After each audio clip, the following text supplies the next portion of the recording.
আর মাত্র কয়েকদিন পরেই শুরু হতে যাচ্ছে বাংলাদেশ প্রিমিয়ার লিগের জমজমাট আসর।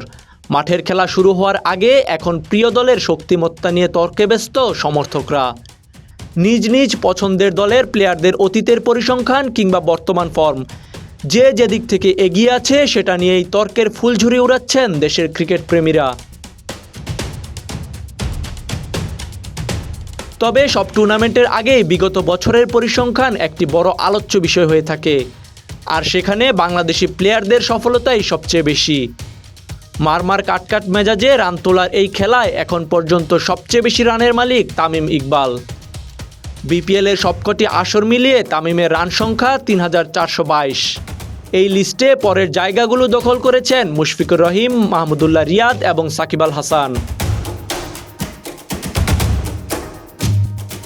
উইকেট শিকারের পরিসংখ্যানেও দেশি বোলারদের টপকাতে পারেনি অন্য কেউ।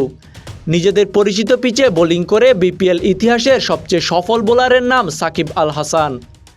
এই টাইগার নাম্বার 1 অলরাউন্ডারের ঝুলিতে রয়েছে ১৪৯টি উইকেট।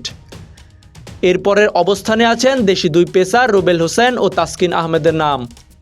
তাদের উইকেট সংখ্যা ১১০ এবং ১০২টি।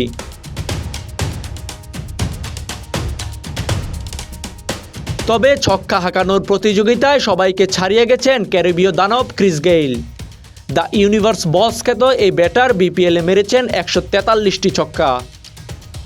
২ নম্বরে থাকা তামিম ইকবালের ব্যাট থেকে ওভার বাউন্ডারি এসেছে ১১১টি।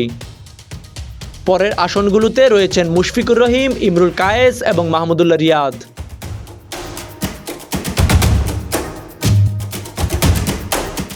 বিপিএল আয়োজনের আসল উদ্দেশ্য প্রতিভাবান দেশি প্লেয়ার তুলে আনা, কিন্তু পরিসংখ্যানের সকল হিসাবই অভিজ্ঞ প্লেয়ারদের দখলে।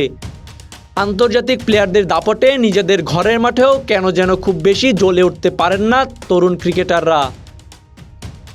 তাজিম আশরাফ, বিডি আর্কাইভ।